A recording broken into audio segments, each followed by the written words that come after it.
Hello hi ನಮಸ್ತೆ Mahadevi D fashion ಚಾನಲ್ಗೆ ಎಲ್ಲರಿಗೂ ಸ್ವಾಗತ. ಯಾರೆಲ್ಲ ವಿಡಿಯೋನ ನೋಡ್ಲಾಕತ್ತಾರೆಲ್ಲ ಸಬ್ಸ್ಕ್ರೈಬ್ ಮಾಡದೆ ನೋಡೋರು ನಮ್ಮ ಚಾನಲ್ನ ಸಬ್ಸ್ಕ್ರೈಬ್ ಮಾಡ್ಕೊಳ್ಳಿ. ಹಾಗೆ ಫ್ರೆಂಡ್ಸ್ಗೆ ಫ್ಯಾಮಿಲಿ ಮೆಂಬರ್ಸ್ಗೆ ಆದಷ್ಟು ಈ ವಿಡಿಯೋನ ಶೇರ್ ಮಾಡಿ. ಬರ್ತಕ್ಕಂಥ ಪ್ರತಿಯೊಂದು ವಿಡಿಯೋನ ಸ್ಕಿಪ್ ಮಾಡದೆ ಪೂರ್ತಿಯಾಗಿ ನೋಡಿ. ಇಷ್ಟ ಆಯಿತು ಅಂತಂದರೆ ಒಂದು ಲೈಕ್ ಕೊಟ್ಟು ಸಬ್ಸ್ಕ್ರೈಬ್ ಆಗಿ. ಹಾಗೆ ಇವತ್ತು ನೋಡ್ಲಾಕತ್ತಿರ್ಬೋದು, ಇವತ್ತು ಎಂಬ್ರಾಯ್ಡ್ರಿನ ಪ್ರಾಕ್ಟೀಸ ಮಾಡ್ಲಾಕತ್ತೀನಿ. ಹಾಗೆ ಇವಾಗ ಹಲವಾರು ಬ್ಲೌಸಸ್ಗಳು ಇರೋದ್ರಿಂದ ಇಷ್ಟು ದಿನ ಆಯ್ತೆಲ್ಲ ಬ್ಲೌಸ್ಗಳನ್ನ ಸ್ಟಿಚಿಂಗ್ ಮಾಡ್ಲಾಕತ್ತೀನಿ. ಎಂಬ್ರಾಯ್ಡ್ರಿ ಪ್ರಾಕ್ಟೀಸ್ ಕೂಡ ಮಾಡಿರಲಿಲ್ಲ. ಆಲ್ರೆಡಿ ಒಂದೆರಡು ವಿಡಿಯೋ ಒಳಗೆ ಬ್ಲೌಸ್ ಡಿಸೈನ್ ಮಾಡೋದನ್ನು ನಿಮ್ಮ ಜೊತೆ ಶೇರ್ ಮಾಡೀನಿ. ಕಸ್ಟಮರ್ ಬ್ಲೌಸ್, ಆ ಬ್ಲೌಸ್ಗೆ ರೇಟ್ ಕೂಡ ಕೇಳಿದ್ರಿ. ಹೀಗಾಗಿ ಅದರ ವಿತ್ ಸ್ಟಿಚಿಂಗನ್ನು ನಾನು ಹಿಡಿದು ಲೈನಿಂಗನ್ನು ಕಸ್ಟಮರ್ ಕೊಟ್ಟಿದ್ದರು. ನಾನು 600 ರುಪೀಸನ್ನು ನಾನು ಚಾರ್ಜ್ ಮಾಡೀನಿ. ಆ ಬ್ಲೌಸನ್ನು ಡಿಸೈನ್ ಆದ ನಂತರ ಏನೈತೆಲ್ಲ ನಾನು ಎಂಬ್ರಾಯ್ಡ್ರಿ ಪ್ರಾಕ್ಟೀಸೇ ಮಾಡಿಲ್ಲ. ಇವಾಗಿಲ್ಲ ಅಂತಂದ್ರೆ ಒಂದು 10-12 ದಿನ ಆಯಿತು. ಒಂದು ನಾರ್ಮಲ್ ಬ್ಲೌಸ ಮತ್ತು ಒಂದೆರಡು ಡಿಸೈನ್ ಬ್ಲೌಸಸ್ನ ಸ್ಟಿಚಿಂಗ್ ಮಾಡಿದ್ನಿ. ಹೀಗಾಗಿ ಎಂಬ್ರಾಯ್ಡ್ರಿ ಅಂತೂ ಪ್ರಾಕ್ಟೀಸ್ ಮಾಡಿರಲಿಲ್ಲ. ಯಾಕಂತಂದರೆ ಇದನ್ನ ದಿನ ಒಂದು ಸ್ವಲ್ಪನಾದರೂ ನಾವು ಪ್ರಾಕ್ಟೀಸ್ ಮಾಡಬೇಕು. ಇಲ್ಲ ತುಂಬ ದಿನ ಗ್ಯಾಪ್ ಕೊಟ್ವಿ ಅಂತಂದ್ರೆ ಡಿಸೈನ್ ಅನ್ನೋದು ಅಷ್ಟೊಂದು ಸರಿಯಾಗಿ ಬರೋಂಗಿಲ್ಲ. ಇವಾಗ ಏನೈತಲ್ಲ ಒಂದು ಬ್ಲೌಸ್ ವೇಸ್ಟ್ ಬ್ಲೌಸ್ ಪೀಸ್ ಮೇಲೇ ನಾನು ಫ್ರಂಟ್ ನೆಕ್ ಡಿಸೈನನ್ನು ಮಾಡ್ಲಾಕತ್ತೀನಿ. ಇವಾಗ ನೋಡ್ತಾ ಇರ್ಬೋದು, ಒಂದು ಸ್ವಲ್ಪ ಸೇಪ್ ಅನ್ನೋದು ಆ ಕಡೆ ಈ ಕಡೆ ಆಗ್ಲತ್ತೈತಿ. ಹೀಗಾಗಿ ಗ್ಯಾಪ್ ಕೊಟ್ವಿ ಅಂತಂದ್ರೆ ಈ ರೀತಿ ಆಗಿರ್ತದೆ. ರೆಗ್ಯುಲರಾಗಿ ನಾವು ಅದನ್ನ ಒಂದು ಸ್ವಲ್ಪನಾದರೂ ನಾವು ಪ್ರಾಕ್ಟೀಸ್ ಮಾಡ್ತಾ ಇರಬೇಕಾಗ್ತೈತಿ. ಹಾಗೆ ಒಂದಿಷ್ಟು ಟಿಪ್ಸ್ಗಳ ಮುಖಾಂತರ ಹಲವಾರು ಟೈಲರಿಂಗ್ ವಿಡಿಯೋನ ನಾನು ಶೇರ್ ಮಾಡ್ತಾ ಇರ್ತೀನಿ. ಬಿಗ್ನರ್ಸ್ಗೆ ಹೆಲ್ಪ್ ಆಗ್ತಕ್ಕಂತಹ ಒಂದು ವಿಡಿಯೋನ ಶೇರ್ ಮಾಡ್ತಿರ್ತೀನಿ. ಇವಾಗ ಇದೇನೈತಲ್ಲ, ಇದು ಅದು 3 ನಂಬರಲ್ಲಿ ಇಟ್ಬಿಟ್ಟು ನಾನು ಔಟ್ಲೈನನ್ನು ಕೊಡ್ಲಾಕತ್ತೀನಿ. ಹೀಗೆ ನಾನು ವರ್ಕಿಗೆ ಏನೇನು ಬೇಕಲ್ಲ ಅದನ್ನ ಡಿಸೈನ್ ಮಾಡ್ಕೊಳ್ತೀನಿ. ಈ ರೀತಿಯಾಗಿ ಒಂದು ಯಾವುದಾದ್ರೂ ನೀವು ರೌಂಡ್ ಶೇಪಲ್ಲಿ ನೀವು ಮಾರ್ಕ್ ಒಂದೇ ಅಂದರೆ ಎಲ್ಲ ಒಂದೇ ಸೈಜಲ್ಲಿ ನೀವು ಫ್ಲವರ್ಸ್ ಬರಬೇಕು ಅಂತಂದ್ರೆ ಈ ರೀತಿಯಾಗಿ ಮಾರ್ಕ್ ಮಾಡ್ಕೊಂಡ್ಬಿಟ್ಟು ನೀವು ವರ್ಕ್ ಮಾಡಬೇಕಾಗ್ತೈತಿ. ಯಾಕಂತಂದ್ರೆ ನೀವು ಫಸ್ಟ್ ಟೈಮ್ ವರ್ಕ್ ಮಾಡ್ಲಾಕತ್ತಿರೋದ್ರಿಂದ ಒಂದು ಫ್ಲವರ್ ದೊಡ್ಡದು ಒಂದು ಫ್ಲವರ್ ಚಿಕ್ಕದು ಈ ರೀತಿಯಾಗಿ ಬರಬಾರ್ದು. ಅಂತಂದರೆ ಈ ರೀತಿಯಾಗಿ ಟ್ರೇಸಿಂಗ್ ಮಾಡ್ಕೊಂಡು ನೀವು ವರ್ಕ್ ಮಾಡೋದು ಬೆಟರ್. ನಂತರ ಹೋಗ್ತಾ ಏನೈತಲ್ಲ ನೀವು ಕರೆಕ್ಟಾಗಿ ಬರ್ತೈತಿ. ಹಾಗೆ ಕಸ್ಟಮರ್ ಬ್ಲೌಸ್ ಇತ್ತು ಅಂತಂದರೆ ನೀವು ಈ ರೀತಿಯಾಗಿ ಮಾರ್ಕ್ ಮಾಡಿಕೊಂಡು ವರ್ಕ್ ಮಾಡೋದು ಬೆಟರ್ ಅಂತ ಹೇಳ್ತೀನಿ. ಯಾಕಂತಂದ್ರೆ ಡಿಸೈನ್ ಅನ್ನೋದು ಎಲ್ಲ ಕರೆಕ್ಟಾಗಿ ನೀಟಾಗಿ ಬರ್ತೈತಿ. ಔಟ್ಲುಕ್ ಅನ್ನೋದು ತುಂಬ ಚೆನ್ನಾಗಿ ಕಾಣಿಸ್ತೈತಿ. ಹಾಗೆ ಇಷ್ಟು ವರ್ಕ್ ಮಾಡ್ಲಾಕತ್ತೀನಿ ಅಂತಂದ್ರೆ ತುಂಬ ದಿನ ಆಯಿತು ನಾನು ಪ್ರಾಕ್ಟೀಸ್ ಮಾಡ್ಲಾಕತ್ತಿ. ಅಂದರೆ ನಿಮ್ಗೆ ಪ್ರತಿಯೊಂದು ವಿಡಿಯೋ ಒಳಗೆ ನಾನು ಪ್ರಾಕ್ಟೀಸ್ ಮಾಡ್ತಕ್ಕಂಥ ಡಿಸೈನ್ಸ್ ಕೂಡ ನಾನು ನಿಮಗೆ ತೋರಿಸಿದ್ನಿ. ಮೊದಲನೇ ವಿಡಿಯೋ ಒಳಗೆ ನೀವು ನೋಡಿರಬಹುದು ಯಾವ ರೀತಿಯಾಗಿ ನೀವು ಅಷ್ಟು ಯಾವುದೇ ಫ್ಲವರ್ ಆಗಿರ್ಬೋದು ಅಷ್ಟೊಂದು ಸರಿಯಾಗಿ ಬರ್ತಿರಲಿಲ್ಲ. ಆ ಒಂದು ವಿಡಿಯೋ ಆಗ ಮಾಡ್ತಕ್ಕಂಥ ಎಂಬ್ರಾಯ್ಡ್ರಿಗೂ ಇವಾಗ ನೋಡಿದ್ರೂ ನಿಮ್ಗೆ ಡಿಫ್ರೆನ್ಸ್ ಅನ್ನೋದು ಗೊತ್ತಾಗ್ತೈತಿ.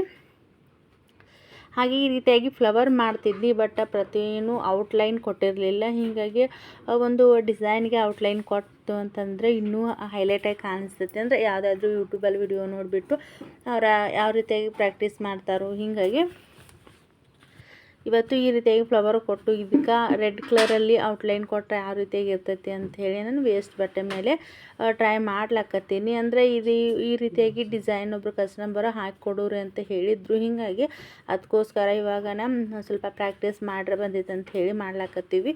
ನೀವು ಕ್ರಮೇಣವಾಗಿ ಡೈಲಿ ಪ್ರಾಕ್ಟೀಸ್ ಮಾಡ್ತಾ ಹೋದ್ರಿ ಅಂತಂದರೆ ನೀವು ಕಂಪ್ಲೀಟಾಗಿ ತುಂಬ ಚೆನ್ನಾಗಿ ವರ್ಕ್ ಮಾಡ್ಬೋದು. ಹಾಗೆ ಇವಾಗ ಟೈಲರ್ಸ್ ಆಗಿದ್ರು ಅಂತಂದರೆ ನಿಮ್ಗೆ ಕಸ್ಟಮರ್ ಏನೈತಲ್ಲ ಈ ರೀತಿಯಾಗಿ ಚಿಕ್ಕ ಪುಟ್ಟ ಒಂದು ಬ್ಲೌಸ್ ಡಿಸೈನ್ಸನ್ನು ನೀವು ಮಾಡ್ತಾರೆ.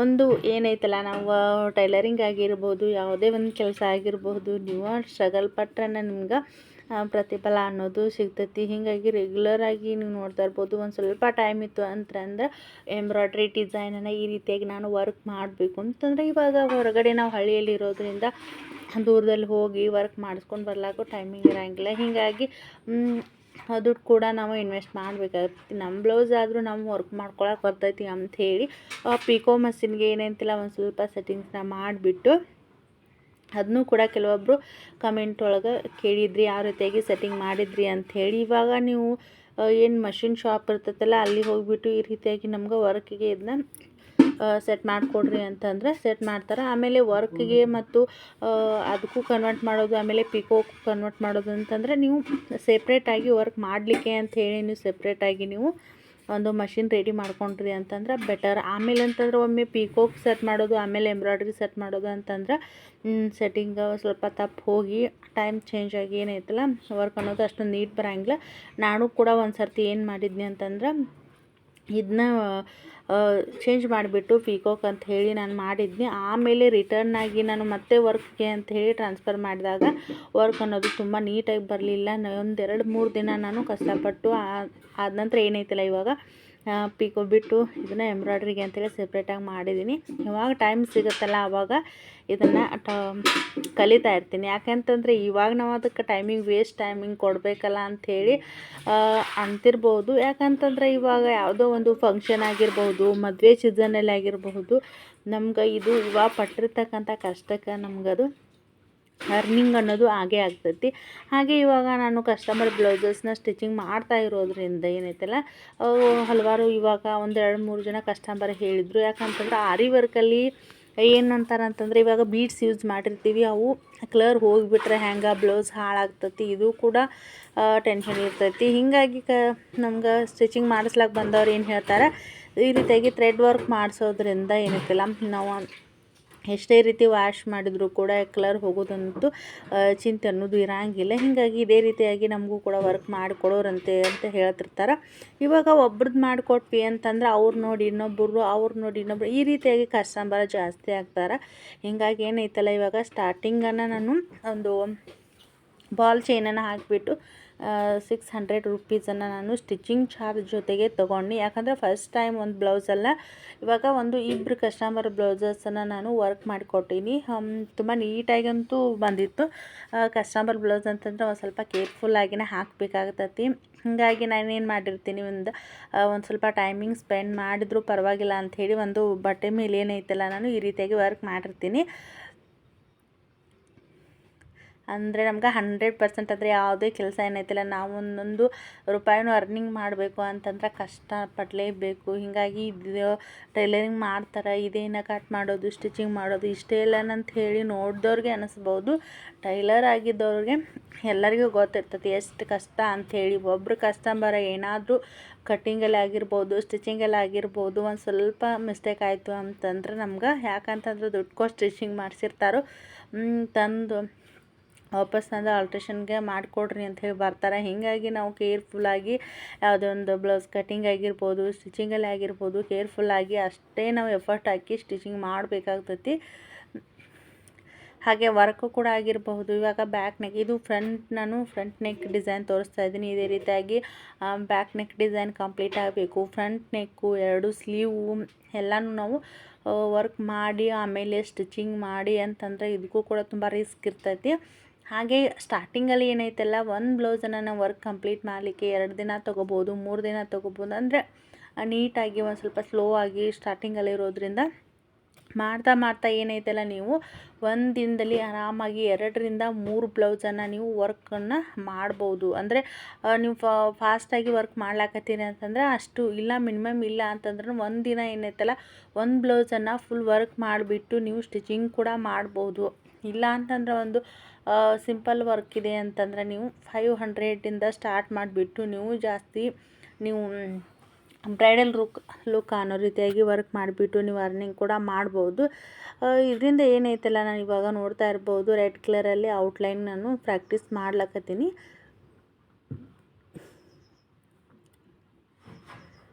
ಈ ರೀತಿ ಮಾಡೋದ್ರಿಂದ ಏನೈತಲ್ಲ ಕಸ್ಟಮರು ಜಾಸ್ತಿ ಆಗ್ತಾರೆ ಅಂದ್ಕೊಂಡು ನಾನು ಕೂಡ ಕಂಟಿನ್ಯೂ ಮಾಡ್ಲಕತ್ತೀನಿ. ಹಾಗೆ ನಮ್ಮ ಬ್ಲೌಸಸ್ ಆಗಿರ್ಬೋದು ನೋಡ್ತಾ ಇರ್ಬೋದು ಹಲವಾರು ನಾನು ಆರಿ ವರ್ಕ್ ಬ್ಲೌಸ್ ಕೂಡ ನಾನು ಆ ವಿಡಿಯೋ ನಿಮ್ಮ ಜೊತೆ ಶೇರ್ ಮಾಡಿರ್ತೀನಿ. ಇವಾಗ ಈ ಒಂದು ಎಂಬ್ರಾಯ್ಡ್ರಿಗಿಂತಲೂ ಆರಿ ವರ್ಕ್ ಮಾಡಿಸ್ಬೇಕಂತಂದ್ರೆ ನಿಮ್ಗೆ ತುಂಬಾ ಅಮೌಂಟ್ ಜಾಸ್ತಿ ತೊಗೋತಾರೆ. ಹೀಗಾಗಿ ನಾನು ಪ್ರತಿಯೊಂದು ಗ್ರ್ಯಾಂಡ್ ಸ್ಯಾರಿ ಇತ್ತಂತಂದ್ರೆ ಅದರ ಬ್ಲೌಸ್ ಮೇಲೆ ಇದೇ ರೀತಿಯಾಗಿ ಅಕ್ಯುರೇಟಾಗಿ ಇದೇ ಡಿಸೈನ್ ಬೇಕು ಅಂಥೇಳಿ ನಾನು ವರ್ಕ್ ಮಾಡ್ತಿರ್ತೀನಿ. ಹೀಗಾಗಿ ಆ ವರ್ಕನ್ನು ನಾನು ಆರಿ ವರ್ಕ್ ಮಾಡೋರಿಗೆ ತೋರಿಸ್ಬಿಟ್ಟು ಬೆಲೆ ಕೇಳಿದ್ರೆ ಶಾಕ್ ಆಗ್ತಿತ್ತು. 3000, 4000, 5000 ಈ ರೀತಿಯಾಗಿ ಹೇಳ್ತಿದ್ರು. ಸೊ ಅದು ಕೂಡ ನಮಗೆ ಅದು ಉಳಿತಾಯ ಅನ್ನೋದು ಆಯ್ತಲ್ಲ. ಹೀಗಾಗಿ ಇದ್ರೊಳಗೆ ಏನೈತಲ್ಲ ನಾನು ಮನೆ ಕೆಲಸ ಮಾಡಿಕೊಂಡು ಇವಾಗ ನಾವೊಂದು ಯಾವುದೇ ಒಂದು ಡಿಸೈನ್ ಆಗಿರ್ಬೋದು, ವರ್ಕ್ ಆಗಿರ್ಬೋದು ಕಲಿತೀವಿ ಅಂತಂದ್ರೆ ತುಂಬ ಎಫರ್ಟ್ ಹಾಕಬೇಕಾಕತಿ. ಇಷ್ಟು ವರ್ಕ್ ಮಾಡ್ಲಿಕ್ಕೆ ಏನೈತಲ್ಲ ನಾನು ಇವಾಗ ವರ್ಕ್ ಅನ್ನೋದು ನಿಮ್ಗೆ ಇಷ್ಟೇನ ಅನ್ನಿಸ್ಬೋದು. ಇಷ್ಟ ವರ್ಕ್ ಮಾಡ್ಲಿಕ್ಕೆ ಏನೈತಲ್ಲ ಕಂಟಿನ್ಯೂಸ್ ಆಗಿ ನಾನು 2ರಿಂದ 3 ತಿಂಗಳಾಯಿತು ಪ್ರಾಕ್ಟೀಸ್ ಮಾಡ್ತಾನೆ ಇರ್ತೀನಿ. ಅಂದರೆ ಇವಾಗ ಆನ್ಲೈನ್ ಕ್ಲಾಸಲ್ಲಿ ಆಗಿರ್ಬೋದು ಅಂದ್ರೆ ರೆಗ್ಯುಲರಾಗಿ ಇಷ್ಟು ಅವರು ವರ್ಕ್ ಬಿಟ್ಟಿದ್ರು ಅಂತಂದ್ರೆ ಅಷ್ಟು ಪ್ರಾಕ್ಟೀಸ್ ಮಾಡಲೇಬೇಕಾಗ್ತೈತಿ. ನಾವೇನೈತಲ್ಲ ಟೈಮ್ ಸಿಕ್ಕಾಗ ಒಂದಿನ ಪ್ರಾಕ್ಟೀಸ್ ಮಾಡ್ತೀವಿ, ಇನ್ನೊಂದು ದಿನ ಟೈಮ್ ಇರಲಿಲ್ಲ ಅಂತಂದರೆ ಇಲ್ಲ, ಈ ರೀತಿ ಆಗ್ತಿರ್ತೈತಿ. ಹೀಗಾಗಿ ನಾನು ಏನಾದರೂ ಒಂದು ಸ್ವಲ್ಪ ಮಿಸ್ಟೇಕ್ ಇತ್ತು ಅಂತಂದರೆ ಆ ಯೂಟ್ಯೂಬಲ್ಲಿ ವಿಡಿಯೋಸ್ನ ನೋಡಿಬಿಟ್ಟು ಈ ರೀತಿಯಾಗಿ ಒಂದು ಡಿಸೈನ್ಗೆ ಏನು ಬೇಕಲ್ಲ ನೀವು ವರ್ಕ್ ಮಾಡ್ಲಿಕ್ಕೆ ಸ್ಟಾರ್ಟ್ ಮಾಡಿದ್ರಿ ಅಂತಂದ್ರೆ ಫ್ರೇಮ್ ಮೂಮೆಂಟ್ ಆಗಿರ್ಬೋದು, ಯಾವ ರೀತಿಯಾಗಿ ಮಾಡಬೇಕು ಅನ್ನೋದು ತಾನಾಗಿಯೇ ನಿಮ್ಗೆ ಗೊತ್ತಾಗ್ತೈತಿ. ಎಲ್ಲ ರೀತಿಯಾಗಿ ನೀವು ವರ್ಕ್ ಮಾಡ್ಲಿಕ್ಕೆ ಸ್ಟಾರ್ಟ್ ಮಾಡಿದ್ರಿ ಅಂತಂದರೆ ಇದ್ರೊಳಗೆ ಏನೈತಲ್ಲ ಬ್ರೇಕ್ ಬ್ಯಾಲೆನ್ಸ್ ಆಗಿರ್ಬೋದು ಮತ್ತು ಫ್ರೇಮ್ ಮೂಮೆಂಟ್ ಆಗಿರಬಹುದು, ನೀವು ಪ್ರತಿಯೊಂದನ್ನು ಕಲಿಬೇಕು ಅಂತಂದ್ರೆ ಒಂದು ಸ್ವಲ್ಪ ಟೈಮಿಂಗ್ ತೊಗೊಳ್ತೈತಿ. ಅದ್ರೊಳಗೆ ಇವಾಗ ನೀವು ಬ್ಲೌಸ್ ಅದು ಸ್ಟಿಚಿಂಗ್ ಮಾಡ್ತೀರಿ, ಟೈಲರ್ ಆಗಿದ್ರಿ ಅಂತಂದ್ರೆ ಒಂದು ಸ್ವಲ್ಪ ಬೇಗ ಕಲಿಬೋದು. ನೀವು ಏನೂ ಇಲ್ಲ, ನೀವು ವರ್ಕ್ ಮಾಡ್ತೀನಿ ಅಂತಂದ್ರೆ ಜಸ್ಟ್ ನಿಮ್ಗೆ ಮಾರ್ಕಿಂಗ್ ಮಾಡ್ಲಿಕ್ಕೆ ಬರ್ತಿತ್ತು ಅಂತಂದ್ರೆ ನೀವು ಆರಾಮಾಗಿ ಈ ರೀತಿಯಾಗಿ ವರ್ಕ್ ಮಾಡ್ಬೋದು.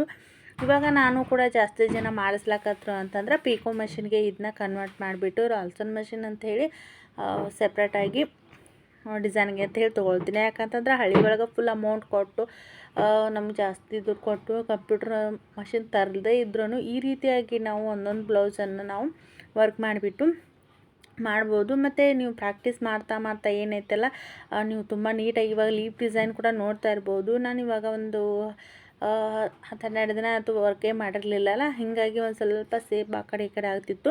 ನೀವು ಖಂಡಿತವಾಗ್ಲೂ 100% ನೀವು ಎಫರ್ಟ್ ಹಾಕಿದ್ರಿ ಅಂತಂದ್ರೆ ನೀವು ಗೆಲ್ಬೋದು. ಹಾಗೆ ಸ್ಟಿಚಿಂಗ್ ಚಾರ್ಜ್ ಜೊತೆಗೆ ಏನೈತಲ್ಲ ನೀವು ಡಿಸೈನ್ ಮಾಡಿರ್ತಕ್ಕಂತಹ ಒಂದು ಚಾರ್ಜ್ ಕೂಡ ನೀವು ಜಾಸ್ತಿ ಅರ್ನಿಂಗನ್ನು ಮಾಡ್ಬೋದು. ಹಾಗೆ ಏನೂ ಇಲ್ಲ ಅಂತಂದ್ರೂ ನಾನು ಟೈಲರಿಂಗ್ ಬೇಸ್ ಮೇಲೇ ಒಂದು ಮನೆಯಲ್ಲಿ ಕಷ್ಟ ಕಾಲಕ್ಕೆ ಏನೈತಲ್ಲ ಒಂದೊಂದು ರೂಪಾಯಿನೂ ನಾವು ಕೂಡಿಟ್ವಿ ಅಂತಂದ ಇದರಿಂದ ನಮ್ಗೆ ಎಷ್ಟೊಂದು ಒಂದೊಂದು ಟೈಮ್ ಒಳಗೆ ಹೆಲ್ಪ್ ಆಗಿರ್ತೈತಿ. ಹೀಗಾಗಿ ಜಾಸ್ತಿ ಇಲ್ಲ ಅಂತಂದ್ರೂ ನೀವು ಡೈಲಿ ಒಂದು 50 ರುಪೀಸು 100 ರುಪೀಸು ಅಂತಂದ್ರೆ ನಮ್ಗೆ ಯಾರು ಅವೇ ಒಂದು ಕೂಡಿಟ್ವಿ ಅಂತಂದ್ರೆ ನಮಗೊಂದು ಟೈಮ್ದಲ್ಲಿ ಹೆಲ್ಪ್ ಆಗ್ತೈತಿ. ಹೀಗಾಗಿ ಎಷ್ಟೇ ಒಂದು ಟೈಮಿಂಗ್ ತೊಗೊಂಡ್ರೂ ಕೂಡ ಏನೈತಲ್ಲ ನಾನು ಪ್ರಾಕ್ಟೀಸ್ ಮಾಡ್ತಾ ಇರ್ತೀನಿ. ಇಲ್ಲಿ ನೋಡ್ತಾ ಇರ್ಬೋದು ನೀವು ಡಿಸೈನಲ್ಲಿ ನಾನು ಈ ರೀತಿಯಾಗಿ ಒಂದು ರೈಸ್ ಸ್ಟಿಚ್ ನೋಡಿರಿ ಇಲ್ಲಿ ಒಳಗಡೆ ಹಾಕಿದ್ದೀನಲ್ಲ ಅದು ಆ ರೀತಿಯಾಗಿ ಕಲಿಬೇಕು ಅಂಥೇಳಿ ಇವತ್ತು ಫಸ್ಟ್ ಟೈಮ್ ನಾನು ಹಾಕಿರೋದು. ಇನ್ನೂ ಪ್ರಾಕ್ಟೀಸ್ ಮಾಡ್ತಾ ಏನಂತಲೇ ಕರೆಕ್ಟಾಗಿ ಸೇಪ್ ಅನ್ನೋದು ಬರ್ತೈತಿ. ನೀವು ಯಾರೆಲ್ಲ ಟೈಲರಿಂಗ್ ಮಾಡ್ಲಾಕತ್ತಿರಲ್ಲ 100% ಮಾಡ್ಬೋದು. ತುಂಬಾ ಎಫರ್ಟ್ ಹಾಕಿ ನೀವು ಮಾಡಿದ್ರಿ ಅಂತಂದ್ರೆ ನೀವು 100% ಸಕ್ಸಸ್ ಆಗೇ ಆಗ್ತೀರಿ. ಯಾವುದಾದ್ರೂ ಒಂದು ಗುರಿ ಮುಟ್ಟಬೇಕು, ನಾವು ಸಾಧಿಸಬೇಕು ಅಂತಂದ್ರೆ ನೀವು 100% ಎಫರ್ಟ್ ಹಾಕಲೇಬೇಕಾಗ್ತೈತಿ. ಹಾಗೆ ಇವತ್ತು ಆಡ್ಕೊಂಡವ್ರು ಏನೈತಲ್ಲ ಮುಂದೊಂದು ದಿನ ನಿಮ್ಮನ್ನ ಅಪ್ರಿಸಿಯೇಟ್ ಮಾಡೇ ಮಾಡ್ತಾರಂತ ಹೇಳ್ತಾ ಇವತ್ತಿನ ವಿಡಿಯೋನ ಇಲ್ಲಿಗೆ ಎಂಡ್ ಮಾಡ್ತೀನಿ. ಯಾರೆಲ್ಲ ನೋಡ್ಲತ್ತರ ಎಲ್ಲರೂ ಕೂಡ ಥ್ಯಾಂಕ್ ಯು ಸೋ ಮಚ್.